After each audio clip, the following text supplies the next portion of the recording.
ఆరోగ్యమే మహాభాగ్యం అందుకే నిత్యం నడువు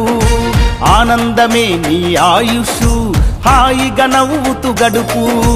ఆరోగ్యమే మహాభాగ్యం అందుకే నిత్యం నడువు ఆనందమే నీ ఆయుషు హాయిగా నవ్వుతూ గడుపు నడువు నడువు నడువు నిత్యం ఒక గంటైనా ఆ నడకలోనే ఉంది ఆరోగ్యం తెలుసుకో ఇకనైనా బీపీ ఉండదు షుగరు ఉండదు కొవ్వు కరుగుద్ది బరువు తగ్గుద్ది నడువు నడువు నడువు నిత్యం ఒక గంటైనా ఆ నడకలోనే ఉంది ఆరోగ్యం తెలుసుకో ఇకనైనా